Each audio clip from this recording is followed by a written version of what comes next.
Hi friends, सभी को राधे राधे। माँ, आप कितना डरती हो पापा से। कहाँ जा रही हो माँ? शालू पढ़ाई कर रही थी, पर माँ को दोपहर में जाते देखा तो उससे रहा ना गया। अभी आ रही हूँ बेटा, थोड़ा सामान बचा है, लेती आऊँ। मिताली बहुत हड़बड़ी में थी। पर माँ, इतनी धूप है, तबीयत खराब हो जाएगी। कुछ नहीं होता बेटा, तेरे पापा ने देख लिया कि सामान बचा है तो बहुत गुस्सा करेंगे। आप कितना डरती हो पापा से। मिताली हल्के से मुस्कुरा दी। तू नहीं समझेगी बेटा। मिताली जल्दी से जल्द जाने लगी। कहीं ये आ गए तो इन्हें पता चल गया कि मैं मार्केट गई हूँ तो फिर शुरू हो जाएंगे। मिताली ने अपने कदमों की चाल और तेज कर ली। चाय, चीनी, साबुन, तेल, चिप्स लेकर वह तुरंत घर लौट आई। ले बेटा चिप्स। सालू चिप्स देखकर बहुत खुश हुई। पापा अभी नहीं आए हैं? मिताली ने सुकून की सांस ली और चावल बनाने चल दी। जल्दी खाना बना दूं, इनके आने का समय हो रहा है। सब काम ठीक से हो गया। 2 बजे करीब मुरली घर आ गया और सालू, पढ़ाई हो गई? हाँ पापा। आओ साथ में खाना खाएं। मिताली ने सभी के लिए खाना लगा दिया और किचन समेटने में लग गई। पापा, आप भी चिप्स लाया करिए। मम्मी जब भी जाती है तो मेरे लिए चिप्स लाती है। सालू ने मुस्कुराते हुए देखा, पर मुरली की भौहें तन गई। बच्ची के सामने वह चुप रहा। खाना खाकर वह चुपचाप कमरे में चला गया। मिताली मन ही मन बहुत डर रही थी। जिस वजह से वह बचना चाह रही थी वही हुआ। पर वह बेटी को झूठ बोलना भी तो नहीं सिखा सकती थी ना।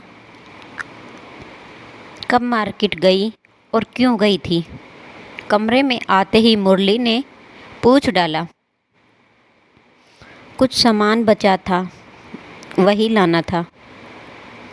सुबह गया तो था ना, फिर क्यों नहीं कहा था? तुम्हारी हर बार की यही आदत है। एक बार में सामान नहीं आता। जब तक 2 बार ना जाओ कोई काम नहीं होता तुम्हारा। मैं शाम में ले आता। बच्ची के सामने यह सब नाटक करने की क्या ज़रूरत है? इसीलिए मैं सामान लेने गई थी।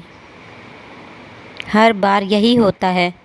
मैं सामान भूल जाती हूँ और आपसे कहती हूँ तो आप गुस्सा करते हैं।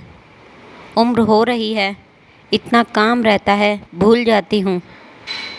इसमें मेरी क्या गलती है? इसीलिए चुपचाप खुद लेने चली गई थी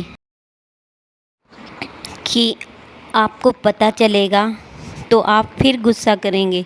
मिताली ने रोते रोते कहा। आज सालू ने भी कह दिया कि आप पापा से क्यों डरती हैं। क्या बताऊं कि क्यों डरती हूँ। आपके गुस्से से डर नहीं लगता, पर उसके बाद जो पूरे घर का माहौल ख़राब हो जाता है और सालू भी डरी सहमी रहती है। मिताली चुपचाप बिस्तर पर करवट फेर कर सो गई। मुरली को आज तक इस बात का एहसास नहीं था कि उसके गुस्से से घर पर कितना गलत प्रभाव पड़ता है। मिताली का यह अनचाहा डर कहीं ना कहीं उसे गिलानी में ले जा रहा था। उसने खुद से वादा किया कि आगे से वह ऐसी स्थिति घर में आने नहीं देगा।